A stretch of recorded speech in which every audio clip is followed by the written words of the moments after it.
سلام بینندگان ارجمند، برنامه نوبتی توجه منظور شماست. واسطه اخبار عامه، کینو و تئاتر این سه سمت بزرگی تاثیرگذار به معنویات و مدنیت انسان بوده. امروز هر یکی رسالت خودش را در جامعه وابسته به توان خودش اجرا کرده آماده شده است.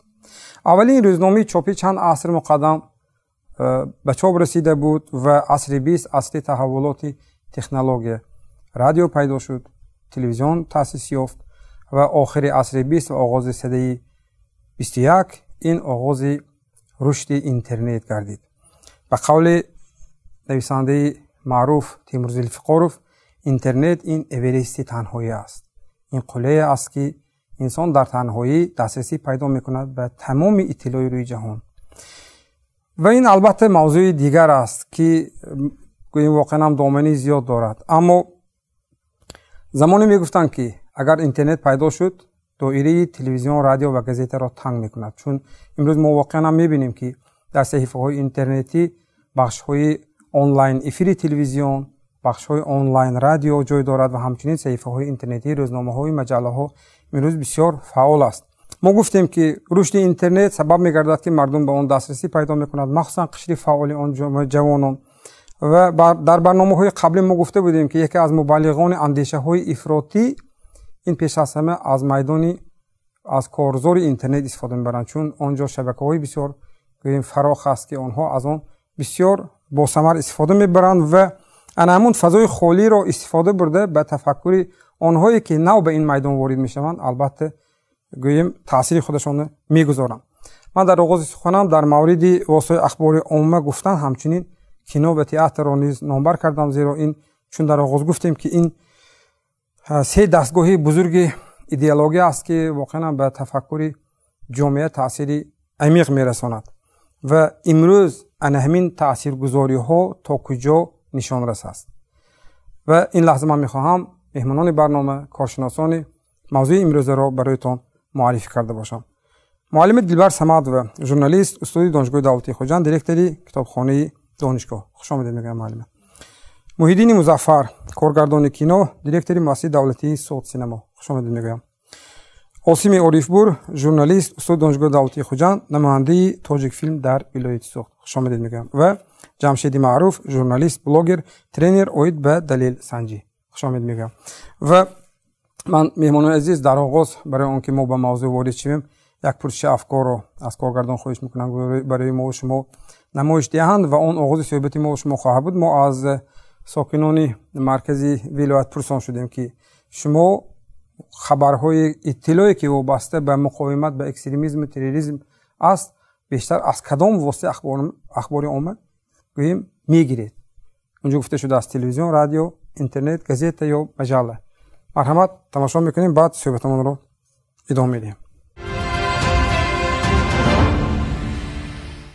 ما در دانشگاه ها برای خوش شدن به هر گونه حزب و حرکت ها و ما مخصوص موضوع ها می شود درس های تربیوی استادان و ما از آنجا میگویند درباره خوش شدن به هر گونه حزب و حرکت ها در آنجا میگویند و اینچنین در کینه فیلمی خیانت را نشان دادن و به ما فهماندن که به هر گونه سایت ها هر گونه چیزهایی که به ما نالازم است ندارایمون لایک نمونه به هر گونه چیزها.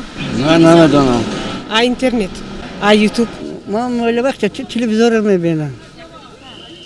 تلویزیون میبینم کارشان ناشایسته است. همه قدر سری، پوری، دولت دغدغی همه زکانه با همین کار میکنند، عاقبتش کارش نیست. من هم تو میدونم اگر خدا باشد حقش نشان میدهد و دیگه خیر کده همه قدر دولت پولی سری دیگه دولت ها جنگ شده کشی شده همش نه با ناشکری کند و خدای خودش میداند نفهمد همه قدر نغزی نفهمد خدای خودش میداند. نمیدانم من خدا وینی تلویزیون 24 میبینیم نوستی.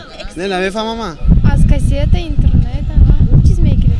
بسیاری وقت همین اینترنت دیگه. اصلا در شبکه‌های اینترنتی میگیریم، در تلویزیون ها میبینیم، در مجله ها میخونیم. اصلا ژورنال ها میخونم، از برآمدها مثلا از ژورنال ها، از مجله ها میخونم بسیارتر من اطلاعات من در همه موضوع از سامانه‌های اجتماعی میگیرم. تلویزیون و رادیو کم تلویزیون تماشا میکنم، رادیو هم کم گوش میکنم. درباره تروریست و اکستریمیسم نیست، اساساً از اینترنت، سامانه اجتماعی فیسبوک. من خیلی گازیتا کتابی کردم. خبرهای از کجا میگیری؟ خبرهای من از تلویزیون میگیرم. از سوق. اخبارات میشنوم، همش میشنوم. خبرهای همه تلویزیون میفهمیم. یک وقتامو باشد، وقتامو کمتر باشد، وقتی کار همین کمتون میفهمیدگی همین از تلویزیون. اخبار عامه از تلویزیونی آدمای نمایان برآمد میکنند، چونکه این یک دوره بی‌نهایت انسان‌ها ناتوری رفتار میکنند، فرزندای خود نقص تربیت نمیکنند. ما همه وقت احتیاط شده ما در کار، فرزندای نقص تربیت کردن ما در کار، راهی درست که هدایت کردن، وطن حفظ کردن ما در کار. بیشتر از همه من از سخنرانی پیشوای معظم ملت که در همه سخنرانیشون قریب تاکید میکنم به جوانان که هوشیار باشن، زیرک باشن، به هر گونه حزب و حرکت ها داده نشوند. از همه بیشتر از پیشوای ملت. اینچنین بنده که دانشجوی دانشگاه دولت خوجند فاکولته فیلولوژی تاجیک هستم، هر هفته یک مرتبه در روز جمعه در ساعت‌های تربیوی از طرف راهبر گروه طریق ویدیورولک ها به خوبی از همون فیلم های خیانت و دیگر که از طریق ویدیورولک گذاشته با ما میفهمونند. اساسا از تلویزیون بهتر فهموتر برای همون اساسا از تلویزیون. خب مهمان عزیز، ما پرسش افکار رو تماشا کردیم. واقعا هم یک مسئله بود که من ضمن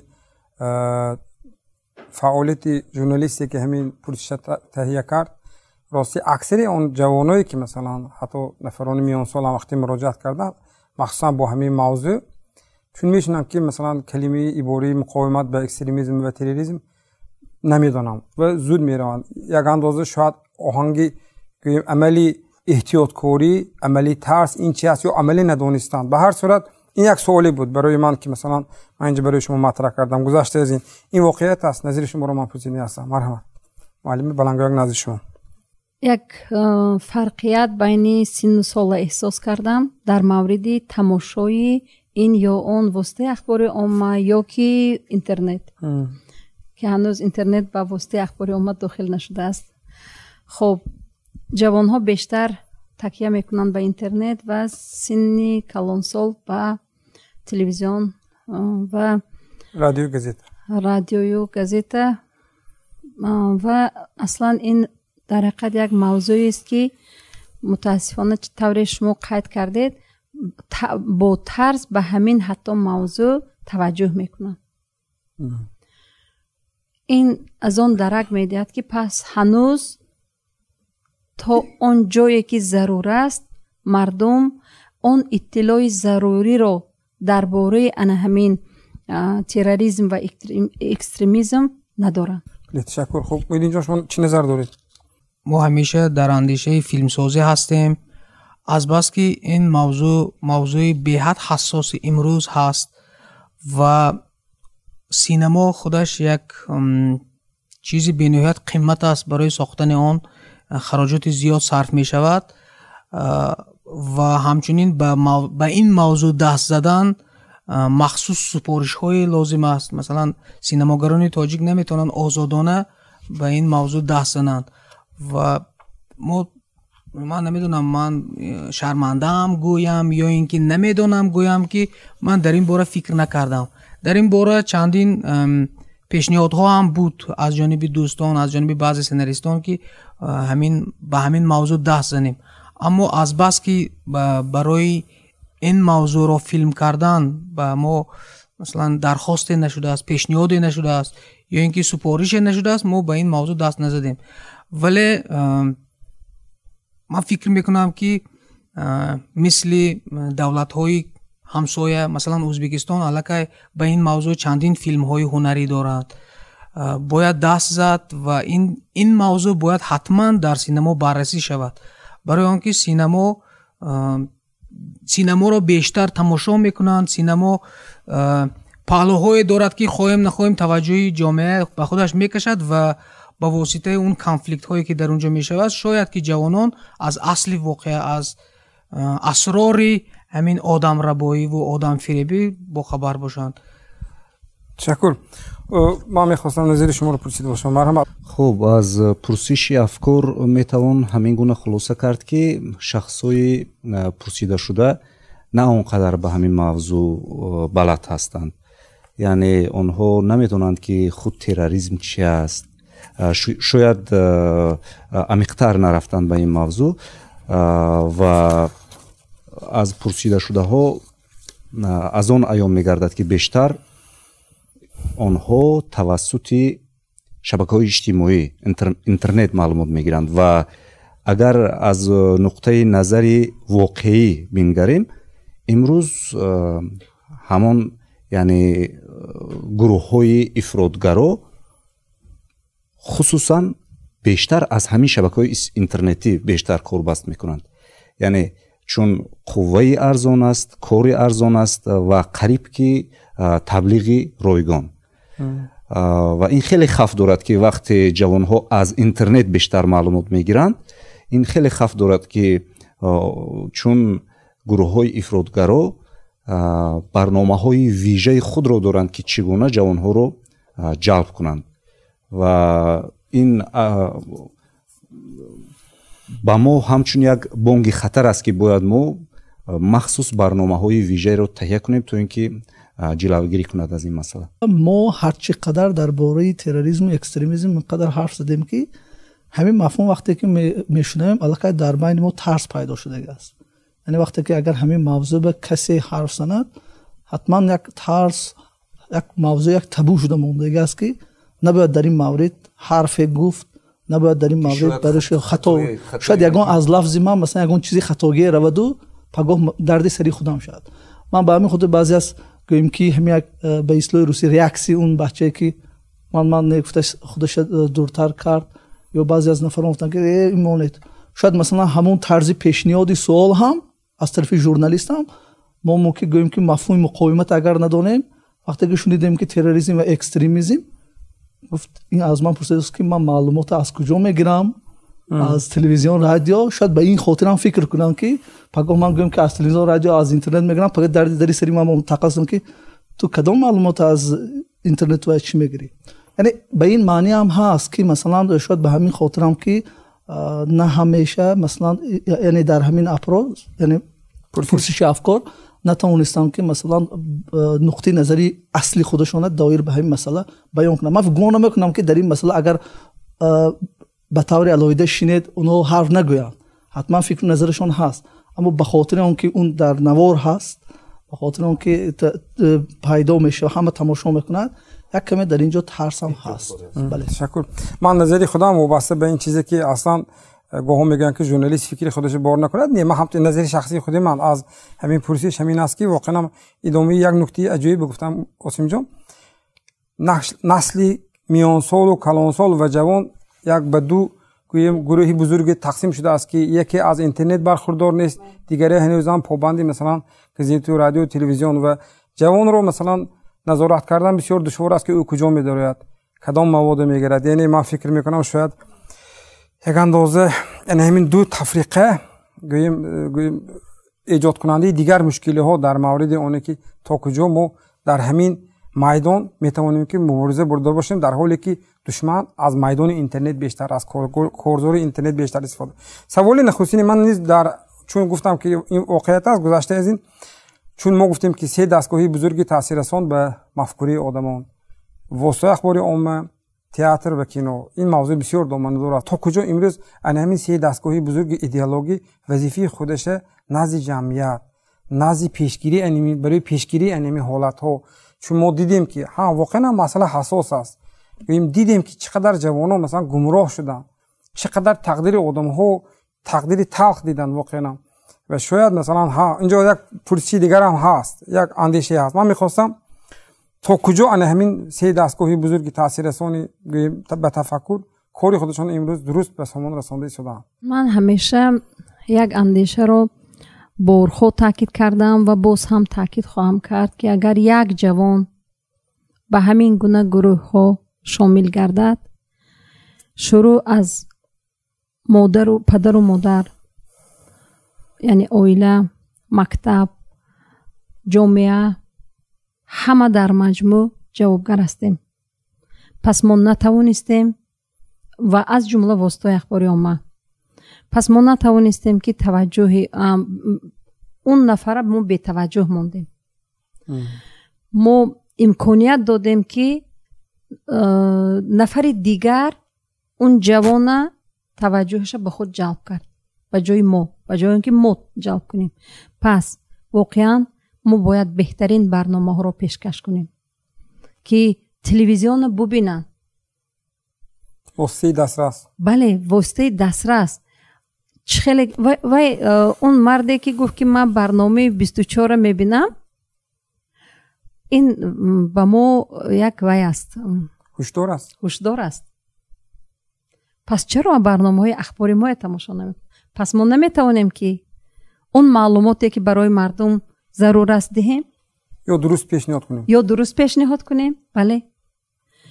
پس برنامه های ما قابل قبول نیست که دیگر جای تماشا میکنن. خب ببینید مثلا در دوره شوروی عیناً همین چیز من دیروز در اویله سر یک چای نوشی همین چیز مطرح کردم که ببینید که همگی 3 کانال بود. 2 کانالی روسیه و 1 کانال تاجیکستان و به همین ما قناعت میکردیم. لیکن امروز ببینید که چقدر در برابر واسطه های مثلا تلویزیون چقدر کانال ها داشتنش، باز مثلا اینترنت هست که با اون دسترسی جوانان بیشتر است. بله.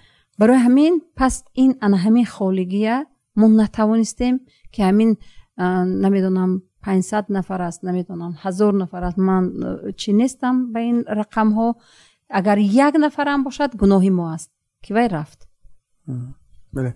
خب آسیم جون مرا در مورد رسالت حالا ما برنامه در صفحه های اینترنت جوابیه، در روزنامه ها اندیشه ها نشر می شوند، بعضی آنها واقعا قابل قبول هم هستند، لیکن چنین می نماید که گویا ابراز نظر و اندیشه ها بر ضد مخالفین، بر ضد نفرانی که شخصان سالم عقل را به جانب خود میکشند گویا اجباری است.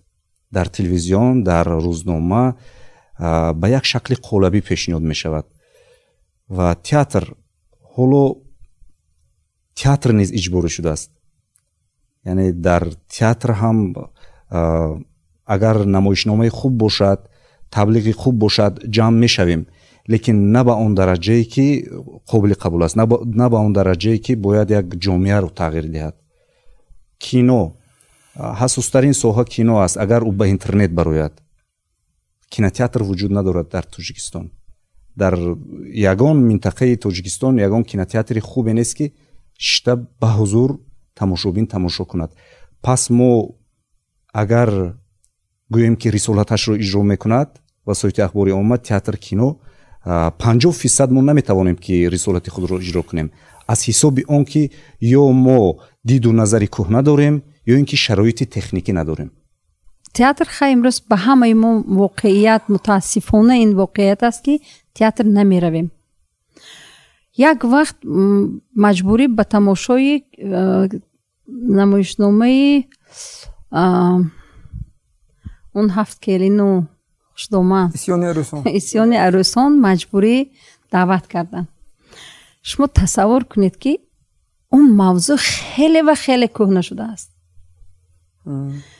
دیگر اینکه اون نمایشنامه تکراری است و متاسفانه از نمایشنامه اول خیلی و خیلی بد است، متاسفانه کاسته است و اگر چند نفر باری اول به تئاتر رفته در همونجا باشد و دیگر به تئاتر نمی رود.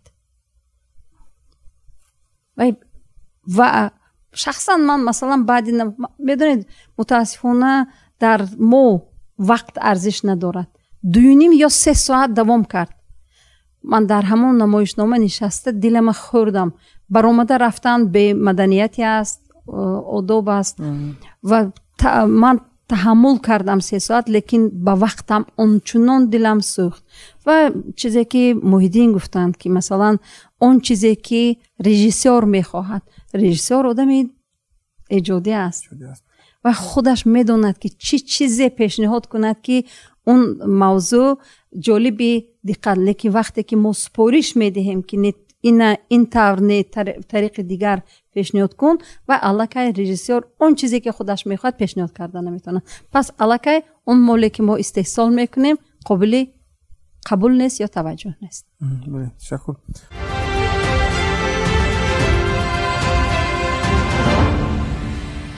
خب مودین جان چی نظر داری شما؟ مرحبا. معلم گپ زدم کوشش کرده شدم چخل کرده فکرم کوتاه کرده گویم. مثلا در تئاترها نمایشنامه‌ها در این موضوع آفریده شدن. نمایشنامه خوب هم هست، مثل این که یک مقاله چاپ شود از 10 مقاله 2 مقاله خوب حتما هست. در تئاترها هم متاسفانه کار ایجادی مثل همین است، یکی ناز و یکی بد. ولی مهمتر این است که انا همون چیز خوب باشه فهمیده شناخته اون دسترسی مردم کردن در کار. مثلا اگر در ولایت یک نمایشنامه خوب از بین 6 تئاتر پیدا شد، ما نباید انتظار شویم که همین گونه نمایشنامه دیگه تئاتر هم ماند. نه، بلکه همون نمایشنامه باید به تمام شهرها ماند، به تمام جماعت ها ماند. تئاتر یک چیز، تئاتر و کینو چیز خصوصیت خوب دارد. در کار نیست بینا، در کار نیست جای مخصوص، اون در دیگر کوچه ها با ماندن ممکن است. ولی انا همین شناختن و پهن کردن علاقه یک کاری نفر دیگر است. آفرندگان یک مسئله است. این آفرندگان شناخته کاری خوبشونه دسترس کردن و به مردم رساندن دیگر است. برای همین هم مسئله تا کدام اندازه اجرا کرده توانستنی مسئولین در 3 ساحه وابستگی دارد به راهبریت که اینا چگونه فرق میکنن میشناسن و اونا چگونه به دسترس مردم میرسونن. یک برنامه ویژه باشد برای همین پیشگیری تروریسم. البته هست این گونه برنامه ها، لیکن در ساحه کینو، در ساحه تئاتر و وسایل اخباری عامه چگونه حاضر اگر ما برکشیم واقعا وسایل اخباری عامه خیلی خدمت کردن تو اینکه همین سیاست شناخته شود، مال شناخته شود، به مردم رفته رسد. و باید کینو مبلغ است، تئاتر مبلغ است. این با یک گفتن و با یک اندیشه ابراز نظر این ساخته نمی شود این چیز و برده به مردم رسانیدن هم کاری بسیار مشکل. ببینید برای هر یک این نهاد هم شرایط و امکانات داده کن. اینجا چه خیلی که معلومه افتان امکانات، یعنی ما کو اگر میتونیم که یک نهادی تاثیرگذار باشیم، یعنی بدون همکاری این یا اون نهاد هم هیچ کار هم کرده نمیتونه. وقتی گپ سری درباره اون که موضوع افراطگرایی میرود، هیچ یک ژورنالیست، هیچ یک کارمند تئاتر، هیچ یک مثلا کارگردان هم نمیتونه از پیش خودش یک فیلم بردارد، یک گزارش آماده شود، یک مثلا صحنه تئاتری تیار شود. یعنی برای این همکاری در کار است. یعنی از این 3 نهاد اومدن مثلا ما دعوا کنیم که چرا شما برای پیشگیری همین سمت هیچ کاری نمیکنید، اصلا غلط است. به خاطر اون که ما از پیش خودمون هیچ کاری کرده نمیتونه و بودن همکاری شرایط اینجا گفتم مثلا شرایط یعنی مثلا تکنیک و تجهیزات دیگه گفتم، لیکن مثلا در ژورنالیست که دسترسی به اطلاعات است. وقتی که ما به اطلاعات دسترسی نداریم، ما برای مردم چی پیشنهاد کرده نمیتونیم. وقتی که اونها سیناری دارد و چی رو میخواد که اینا بر مردم نشان دهد که تاثیرگذار باشد اما اجازه نیست یا به قول مثلا امکانیت نیست، اونا هم نمیتوند که نه تئاتر نه گویم که کینو هم یک چیزی خوبی رو برای مردم در ذهنش تلقین کند که فهمد که اصل چی است، نه اون چیزی که مثلا از اینترنت تماشا کنند و به هر گونه رویه های افراطی گروند. تشکر. خب ما اینجا بسیار اندیشه های جالب اینجا بیان شد و ادامه منطقی همه اندیشه های شما. اینجا میدینجا بسیار خوب گفتن که مثلا درست برای ساختن یک کینو چقدر مبلغ، برای چی این گپ میگن؟ برای اونکه اینها علاقه از گویم آتش ان همین گذشته اومده ایستادن. مثلا من آسیم جانم که مثلا این مسئله به بسیار گویم تجربه کافی دارن که میدونن که حتی یک کادر گرفتن. برای من خاطرم به هست که شما برای یافتن یک تپانچه در فیلمی پایمون چقدر مشکلی داشتنتون رو نقل کرده بودید. من حالا هم همون نه تنها گویم نقلی تاثیر بخش شما، من مشکلات شما را گویم میفهمم که مثلا تصور کنید که همه همین چیز تشبث بود، همه همین یک خواهش بود، یک موتیواسی داخلی بود که این کار باید کنه، اگر من نکنم کی باید کند. فکری عمر علیچ ما میپرسیم این لحظه از کارگردان خواهش میکنم عمر علیچ استاد صنعت، استاد فاکولته صنعتی دانشگاه دولتی خوجا اندیششون وابسته به اون که برای چه اصلا همین مشکلی جای دارد، مشکلی در چه است و در کدام حالت ما میتوانیم گوییم واقعا هم کینو و گوییم کینو خوب برداریم و همچنین یک صحنه خوب در تئاتر گذاشته باشیم. مرحبا. در مرحله امروز چنین درام نویسان هستند نوشته میتوانند لیکن خودداری میکنند. عقیده کوتاهی من همین که آنها خودداری میکنند. ممکن قدر من از گناه من گذران آن درام نویسانی که امروز هستند ممکن ترسی هم داشته باشند. میفهمید؟ در دوره شورش باز یک بار تکرار میکنم این خیلی نبود. یعنی کوری تئاتر با درام نویس بینیوت زیچ علاقمندی داشت. بینیوت زیچ. میفهمید؟ حاضر بینیوت کم شده است. قریب که نیست گویم خطا نمیکنه. جامعه ما امروز چیکار میکند؟ با چی مشغول است؟ جوانهای ما با چی مشغول هستند؟ آیا جوانهای ما امروز بعد از درسی که میبرایند هم تو بغیر از تئاتر، کینو تئاتر نیست، اینترنت، هم تو تلفن های موبیلی عالی جناب دیگر کار ندارن. آیا ما به این اهمیت میدهیم یا نه؟ و برای چی روی صحنه امروز یا اینکه روی کینا نمیبیاید؟ برای اون که مواد عالی جناب نیست. مواد اگر باشد، یعنی من چی را در نظر دارم؟ یعنی پیسه عالی جناب، یعنی کینا سیناری عالی جناب باشد، چرا نه؟ پیشنهاد کنند. آیا امروز یعنی از گناه من گذران، یعنی کارخانه های قدرتی که در جمهوری تاجیکستان عمل میکنند آیا آنها همکاری میکنند با تئاتر، با کینو سیناریو همراه میکنند؟ یگان مواد پیشنهاد میکنند؟ کارمندان مثلا سودی شهری یا اینکه ولایتی یا اینکه جمهوری پیشنهاد میکنند مواد پیشنهاد کنند. واقعه های بسیار تیز و تند میگذرد. آنها پیشنهاد کنند با درام نویسان، با کینو سیناری می نویسندگی شخصانی که بینیاد بسیار هستند در جمهوری ما پیشنهاد کنند. البته روی صحنه میبیاد نیست. میفهمید؟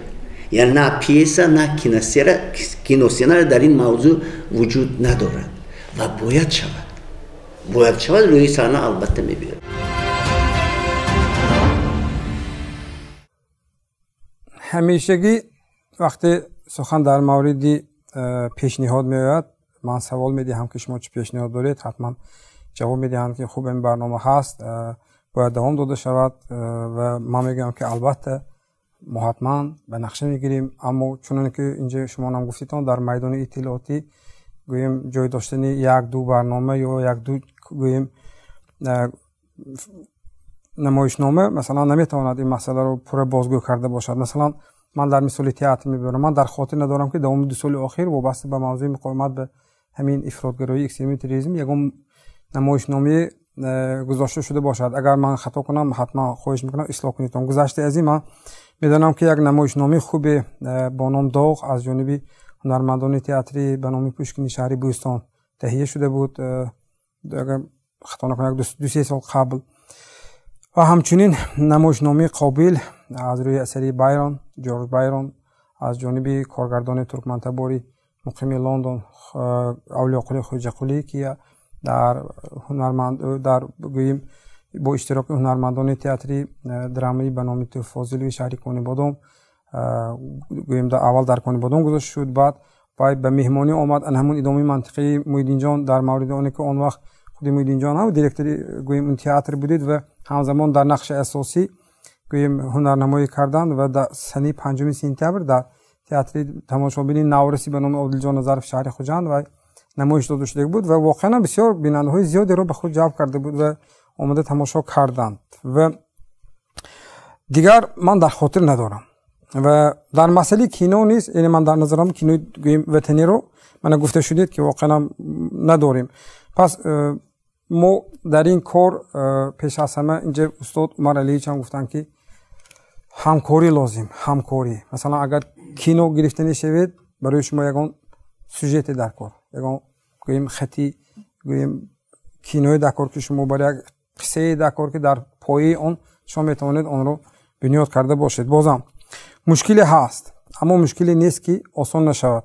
روی حل همین کار وجود دارد. پس کدام کار رو باید اجرا کنیم؟ چیزی که من در بالا قید کردم در مورد اسیان عروسان و به مبلغ آماده نشده است. البته پس وی صرف مبلغ کلان بود، تا جای معلومات دارم و فرمایشی بود، ولی اون نمایشنامه داغ و یا قابلی که گفتید واقعا نمایشنامه های دیدنی بود، به خصوص نمایشنامه قابل که من خودم به واسطه شرکت داشتم، ولی متاسفانه تالار تماشابین کم داشت. ترجمه سیدمین جلو بود، بسیار ترجمه خوشرو بود. بله ترجمه هم بسیار خوشرو بود. نمایش به درجه نمیدونم، من تا هنوز اون تأثیراتی که از همین نمایشنامه برداشته بودم تا هنوز با من است. ولی یک تأثیراتی بدی که من از این نمایشنامه گرفتم این بود که تالار مردمی کم داشت و حال آنکه می توانستیم مبلغ های کلانی رو به همین نمایش ها صرف کنیم، نمایش همین صحنه ها رو در تمام شهر و ناحیه ها، در حتی در دهات، اون جایی که دسترسی به همین تئاتر ندارن بیشتر نمایش دهیم. بیشتر به همین گروه ها که ها شامل میشن، مردم دهاتی که جوان های دهاتی که به یگان چی دسترسی ندارن و بجز همین تا حاضر متاسفانه ناحیه های در ناحیه های دوردست نه همه تلویزیون ها فعال هستند. بله فعال هستند. و دیگر چی باقی میماند؟ دیگر باقی میماند اون اینترنت که همون فضای خالگی پر میکند. تشکر. خوب، ما یک نکته رو گفتن هستم، اگر ممکن گوییم ادامه منطقی همین وای باشد. همین بسیار نرم افزارها میگه پریلژنی هست که تیک تاک منی بسیار اینستاگرام، یعنی نوارهای کوتاه حدودی تا 1 دقیقه اما دینامیش ویدیو میگه. اینقدر گوییم سبب توجه زیاد جوانان شده است که مثلا گوییم ما یک مثال میبرم، ما هم یک برنامه هم گفتگی بدم که میگوید که یک دخترک 5 ساله زاچی خودش بازی میداراند و همون بازاچهش گپ میزند و خواهرش همون تلفن به ثبت میکند و همین به یوتیوب میگذارند و در فرصتی 3-4 روز 156,000 گوییم تماشا میشود و یک شبکه گوییم اطلاعاتی، یک رسانه اطلاعاتی معروف با گوییم تجربه سالهای زیاد با تهیه یک گزارش بسیار عجیب 1,500 تماشابین ندارد. پس ما از کدام گوییم اصول کاربری کنیم که واقعا همون هدفهای ما نشانرس باشد، جالب باشد. بسیار اینجا شما هم بسیار خوب بودید که مثلا مجلس برای مجلس بوده نمیتواند که مثلا امروز مجلس بود، ما اینجا مثلا گوییم نقطه گوییم برای خودم اشاره میکنم که بله که من مجلس طبق نقشه من مجلس باید گذرانم و این مجلس گذرانده شد. یعنی برای حسابات اگر ضرور باشد نه رابطه دولت همیشه که تقاضا میکنن که وقت دشمن مخالف از بیرون با اصولهای معاصر با شما کاربری میکند، شما باید جواباً به اون از اون واسطه های کاربری کنید که واقعا دو چند تاثیر داشته باشد. همین گونه است. خب پس ما چیکار کنیم؟ خب اینجا اگر ما ریشه همین گرویدن جوانان به گروه های تندگرا رو ریشهش رو اگر ما بینگریم این تربیه است. امروز نسل جوانی که امروز هست از نسل شما و از نسل ما خیلی فرق دارد، خیلی تفاوت است. یعنی امروز ما میدونیم فرزند، حتی دیده این فرزندهایی رو که به پدر داد میزند، مادر رو دشنام میدهد، حتی لطوکوب میکند. یعنی برای جوانهای ما یک کسی رو رنجاندن، کسی رو задан ва касеро ба қатл расонидан ин ба як чизи оддӣ мубаддал гаштааст. Яъне аз дидани он наворҳои даҳшатовару хеле наворҳои зиёд. ман айнан ҳамин фикри шуморо мегуфтам, яъне идомаи ҳамон мантиқи сухани шумо шуд. имрӯз театр ба театр нафарҳое мебиёянд ки театрро медонанд театр чи аст. ба кино нафарҳое мебиёянд ки ҳамон тамғаи молӣ ҳамон ширкатро медонанд. агар он ширкат филмҳои хуб сабт кунад меоянд ва агар хуб таблиғ карда тавонад мебиёянд. телевизион мо қариб ки телевизиони маҳаллӣ тамошо намекунанд мардум ва ягона восита ҳаст ки мо бояд якум оила таваҷҷӯҳи сахт гузорад. айсоби кори зиёд падарон низ ба фарзандон эътибори ҷиддӣ намедиҳанд. имрӯз яъне сахт эътибори ҷиддӣ диҳад. ба тарбия асосан бояд мо барномаҳои махсус дошта бошем ки чӣ гуна тарбия кунем ки ҷавонҳо нагараванд. ва дуюм ҳамон усули навтарин ки имрӯз тариқи интернет паҳн мешавад. яъне мо бо ду се фикр не балки ба таври оммавӣ идеяҳо бояд ғояҳо пешниҳод шавад то ин ки мо ҷавонҳоро ҷилавгирӣ кунем аз ин роҳ, яъне тавассути шабакаҳои интернет. асос гирем ин бояд мо оиларо тарбия кунем ки ин як мавзӯи доманадор аст ки дар барномаи минбаъд шояд ки масалан инро баррасӣ кардан. биле ташаккур барои пешниҳод. маҳрамат инҷо гуфтам ки бояд ки мақомотҳои қудратӣ ва ҳамчунин маслан мақомоти маслан судӣ бояд ки бо театр кино ҳамкорӣ кунад. он ҳамон маводҳои лозимиро пешкаш нагирад то аз рӯи ҳамон ягон сценария навишта шавад. яъне ҳамкория гуфтам ки як нуктаи қаблан ман гуфтам, яъне нуктаи муҳим ҳаст ки яъне инҳо ҳам аз пеши худ чизе эҷод карда мекунанд. дигар инҷи чиқадр маълума гуфтам мисоли деҳотҷой. ман вақте ки бо Киромеддин Мухторов ҳамсоҳиба шудам вобаста ба масъалаи пешгирии ифротгароӣ ва идомаи сухани шумо ба ки вобаста ба маҷлисе ки қайд кардед, он қисам як гапи нуктаи хуб гуфтам ки мо баъзан вақте ки дар деҳотҷойҳо барои пешгирии ҳамин ифротгароӣ меравем, мо ҳамон 4 нафари доимиро фақат даъват мекунем бо ҳамонҳо суҳбат мекунем. яъне гап сари он ки агар мақсад ҳамоно бошаду ба ислои русӣ ради галочка бошад, аслан дар кор нест. мо бояд онҳоеро даъват кунем ки маслан ҳамон як қишри осебпазир ҳастанду ва ҳарфи он нафаро ба гӯши онҳо расад, онҳо фаҳманд. шихел ки инҷа маълума гуфтанд ки маслан дар бисёр чизҳо онҳо дастрасӣ ки надоранд. аз ҳамин ҷиҳат бале мо медонем ки маслан имрӯз гуфтем ки мутаассифона телевизион тамошо намекунанд, театр намераванд ё маслан кино гӯем ки агар бошад мерам набошад. агар вақте ки мо донем ки ҳаминҳо бисёришон дар интернет мешинанд, пас дар ҳамон ҷое ки бисёртар мешинанд ҳамонҷо кор кунем. дар ҳамонҷо нишон намоишти дар ҳамонҷое ки ҷамъ мешаванд дар ҳамонҷо бояд кор кунем. он нафароне ки маслан дар имомхатибоне ки ҳастанд онҳое ҷалб кунем ки онҳо бар зидди он нафароне ки ҳарчи менависанд фикру назарашон гӯянд. дар бораи он ки онҳо то куҷо фаъол ҳастанд ин мавзӯи дигар аст дар шабакаҳои иҷтимоӣ. аммо бояд онҳо ҳам онҷо фаъол шаванд.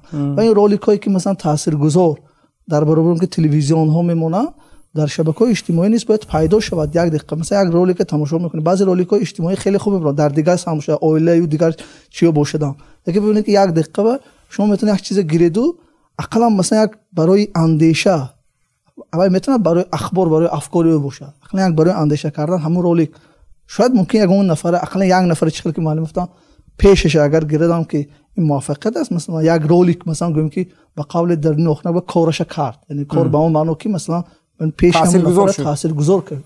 яъне ин чизҳое ки бояд ки ҳадафмандона бояд таҳия эҷод ва пешниҳод карда шавад. мо бояд коре кунем ки ҷавонҳо имрӯз ба театр намебиёянд, мо бояд коре кунем ки онҳо ба театр биёянд. намоишномаи хуб ҳам созед, наоянд ҳеҷ фоидае надорад. ва бояд як чиро дар ҳамин чун интиҳои суҳбат аст, як ғоя буд, як андеша буд.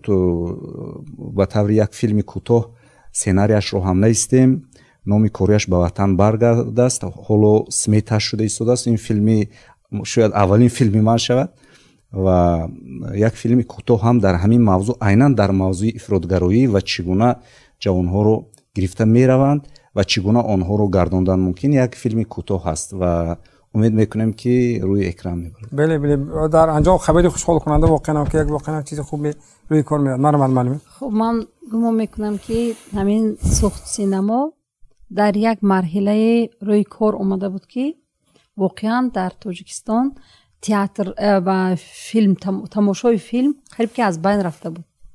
кинотеатр умуман ягон кас намерафт ва ягон тамошо. хуб масалан пайдо ба майдон омадани ана ҳамин сухтсинамо як хизмати бузурге ки дар намедонам паси ин ки меистод чӣ кор кардан, ба ҳар ҳол як хизмати бузурге кардан ки сухтсинамо беҳтарин филмҳоро аз ҳаёти худи мардуми масалан худамон пешкаш кард ва тамошобина пайдо кунанд. мардума ба кинотеатр мерафтагӣ кард. воқеан дуруст гуфтанд ки куҷо раванд. маралевич дар баромадашон таъкид доштанд ки хуб аз дарс мебарояд, куҷо меравад. имрӯз хуб шуд ки таваҷҷӯҳи ҳукумати кишвар бевосита президенти кишвар ба хондани китоб таваҷҷӯҳи хоса зоҳир карданд, бо он ки масалан фармонеро ба иҷро расонданд дар бораи озмуни фурӯғи субҳидоноӣ. хуб шуд ки масалан каме бошадам ба ҳамин китобхонии мардума мо ҷалб кардем, вале ҳанӯз корҳои зиёдеро бояд кунем, маблағҳои зиёдеро мо бояд сарф кунем ки ана ҳамин филмҳои беҳтарин, филмҳои кӯтоҳ пурмазмун ё намоишномаҳо, барои ин маблаға мо дариғ надорем, мо вақта дариғ надорем. хуб бубинед ки дар масалан кишварҳои хориҷӣ барои як сохтани як филм шаҳр бунёд мекунанд. муассисаи давлатии сухтсинамо бо дастгирии ҳукумати вилоят таъсис ёфт ва кор карда истодааст ва чандин лоиҳаҳои бузург дар пеш аст ки ман одатан дӯст намедорам аз нақша ҳарф задана, вале мо хеле лоиҳаҳои зиёда тарҳрезӣ карда истодем ки рӯзҳои наздик аллакай хабарашро мефаҳмем. дар масъалаи имрӯза мавзӯъ ман миннатдорам аз телевизиони SME аз акои илҳомҷунако ки ҳамин хел таваҷҷӯҳи мову таваҷҷӯҳи тамоми мардума ба як мавзӯи ҳассос равона карданд. ман дар як ҷумла хулосаи ман ин аст ки хеле муҳим аст ки роҳбарон шиносанд маводе ки истеҳсол мешаванд, хоҳ дар театр, хоҳ дар телевизион, хоҳ дар синамо. шиносанд, аз байнаш ҷудо кунанд ва она барои мардумӣ кардан роҳаша биҷӯянд. вагарна як рӯзноманигор наметавонад маҳсулоташа худаша афкораша мардумӣ кунад. як телевизион наметавонад тавассути масалан эфири худаш дуруст кунад. як театр наметавонад худаша мардумӣ кунад. барои мардумӣ кардани онҳо хеле муҳим аст ки аввал шиносанд. бигзор гӯянд ки ин 5 намоишномаи мондагии ту намешавад, як тана инаша мешавад, ана инаша бояд мо мардумӣ кунем, ана ин кинои сохтагии ту, филми сохтагии ту намешавад, ин гуна филм дигар насоз, ана ин гуна филм соз, ана ина мо мардумӣ мекунем. яъне хеле муҳим аст. мо роҳбарият дорем, ҳам театр роҳбарияти худаш вазорати фарҳанг дорад, ҳам кино муассисаи давлатии тоҷик филм кумитаи телевизион дорад, ҳам телевизион кумитаи телевизион дорад. яъне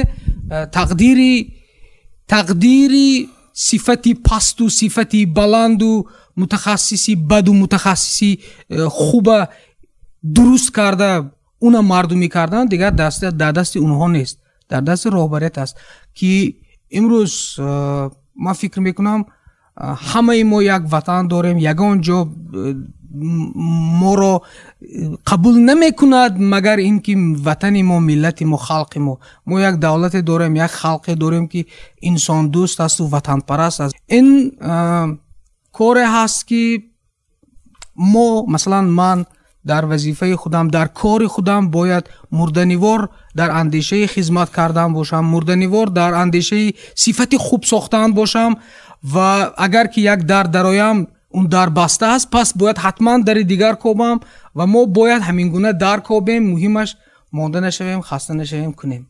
мо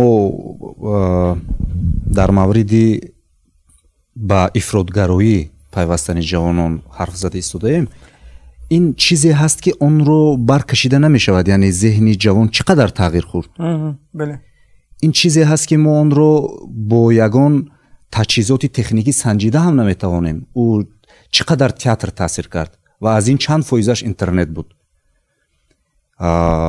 яъне ин чизе ҳаст ки масалан барои СССР барҳам додан як донишгоҳи махсус дар амрико, то ҷое ки мо хондему иттилоъ дорем, таъсис дода буданд ва бояд як дар назди мақомот, дар назди ҷомеа як донишгоҳ, як донишкада, як гурӯҳи вижае бояд, як гурӯҳи махсусе бошад ки онҳо бештар кор кунанд бо оила, бештар кор кунанд бо падару модар, бештар кор кунанд бо ҷавонон ва чорабиниҳои махсусе дошта бошанд ва ба ин васила мо метавонем ки ҷавонҳоро тағйир диҳем.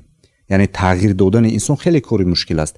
бо телевизион таъсир мерасонад, албатта бо интернет мерасонад, лекин як фишанге шуданаш дар кор аст ки ҳамеша ман намегӯям ки таъқиб кунӣ, балки як фишанге шуданаш лозим аст ки барои тағйир додан барномаҳои 15 сола, 20 сола, ҳатто 100 сола таҳризӣ кунанд ки мо ватандӯстдор шавем, мо миллатамонро дӯст дорем ва мо ҳеҷ гоҳ як зарраи хоки ватанро бо чизе иваз накунем. яъне мо бояд бештар бо зеҳнҳо кор кунем ва барои ин бояд як гурӯҳе бошад ки корашро ҷонно кунад дар ин масъала. ташаккур. меҳмонои азиз барои иштирок, шумо ягон гуфтанӣ доред маълима ҷон? маъна ҷамъ баҳс мекунем. дар тоҷикистон консепсияи миллии тарбия ҳаст. беҳтарин консепсия аст. муҳим ин ки ин консепсия механизми иҷроиши ин консепсия таъмин кунем. бале беҳтарин. мутаассифона бисёри ҳуҷҷатҳо қабул мешавад, вале дар мавриди иҷроиши он мушкилиҳо, яъне гоҳо мо ягон санадаеро қабул мекунем, аммо дар мавриди механизми иҷроиши он шояд дар раванди татбиқи он ягон мушкилие пайдо мешавад ё гоҳ мо камтар бетаваҷҷӯҳӣ мекунем ва бинобар ҳамин номи барномаро низ таваҷҷӯҳ гуфтани мо аз он хотир аст ки мушкили он ҷо сар мезанад ки агар ба он ҷо таваҷҷӯҳ кам шавад. меҳмонои азиз барои иштирокатон ба шумо ташаккур мегӯям. мо дар ин маврид соатҳо сухан кунем ҳам кам аст, аммо дар ҷанба аз ҳаминро гуфтанӣ ҳастам ки инсон ҳамеша интихоб дорад. ғизояшро, либосашро, хонаву дарашро, ҳатто мошинашро интихоб мекунад. барои таъмини завқи худ низ интихоб дорад. вақте дар фазои иттилоотӣ маводи арзишманд, хонданӣ, диданӣ ва пайдо мешавад, аудитория ҳатман, яъне бинанда ҳатман ба он руҷӯъ мекунад, таваҷҷӯҳ мекунад. бале ва ҳамон манбаи иттилоотиро минбаъд барои худаш ҳамчун манбаи боэътимод қабул мекунад. ин барномаи таваҷҷӯҳ буд. хайр, хонаатон обод бошад.